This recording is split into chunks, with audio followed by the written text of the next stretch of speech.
पम्मी के घर पे आ जाने से उसको कोई भी असर नहीं होता और वो यही सोचता है कि ये आखिर इस घर में क्यों आ गई है, इसको तो किसी ने इनवाइट भी नहीं किया था। अब यहाँ पर पम्मी ने तो विराज को जो है वो सरप्राइज़ देना था, लेकिन उसका सरप्राइज़ भंग हो जाता है और वो उसका सरप्राइज़ किसी काम का नहीं रहता, जबकि उसको खुशी भी नहीं होती है। इसलिए वो उससे कहता है कि तुम आखिरकार हमारा पीछा क्यों नहीं छोड़ देती, तुम्हें इस तरह से जो है वो हमारे घर पे नहीं आना चाहिए था। वो बहुत ज़्यादा निराश हो जाती है और उससे कहती है कि मैं तो तुम्हें सरप्राइज़ देना चाहती थी, लेकिन तुम तो सरप्राइज़ के लायक ही नहीं हो। वो वहाँ से जो है उसको बुरा भला बोलकर चली जाती है, लेकिन इसके ऊपर जो है इसकी बातों का जो है उस पर कोई भी असर नहीं पड़ता है और वो कहता है कि जाओ और दोबारा ऐसा सरप्राइज़ देने की कोशिश भी मत करना, मुझे सरप्राइज़ बिल्कुल भी पसंद नहीं है। इसीलिए वो वहाँ से नाराज़ होकर चली जाती है। आने वाले एपिसोड में आप ये भी देखने वाले हैं कि किस तरीके से अब जो है पम्मी जो है वो बहुत ज़्यादा जो है उसका दिल टूट जाता है। वो घर पे आके बहुत ज़्यादा रोती है, लेकिन उसको वो चुप भी नहीं करवाता। पम्मी सोचती है कि शायद वो उसे चुप करवाने आएगा, उसे मनाने आएगा, लेकिन ऐसा कुछ भी नहीं होता और वो बहुत ज़्यादा जो है वो निराश हो जाती है।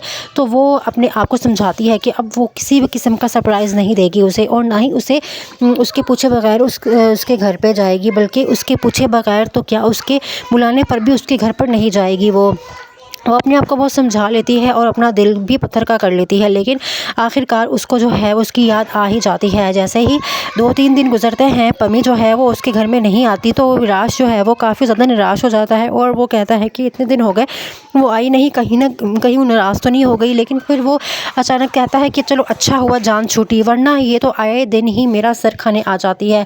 वो बहुत ज़्यादा जो है वो इस बात पर जो है वो उसकी शुक्रगुजारी भी करता है कि चलो अच्छी बात है कि वो इस दुनिया से जो है वो जाने से पहले अपनी ज़िम्मेदारी यहाँ से निकाल कर चली गई है। लेकिन यहाँ पर बहुत ज़्यादा जो है वो इंटरेस्टिंग सीन्स आने वाले हैं, क्योंकि जैसे ही उसको एहसास होता है कि अब उसको कोई सरप्राइज़ देने नहीं आएगा, तो वो ख़ुद जो है पम्मी को मनाने चला जाएगा। फिर पम्मी को भी इस बात का अंदाज़ा हो जाता है कि चलो किसी न किसी तरीके से उसके दिल में उसके लिए मोहब्बत तो है। तो आने वाला एपिसोड बहुत ज़्यादा इंटरेस्टिंग और अमेजिंग होने वाला है।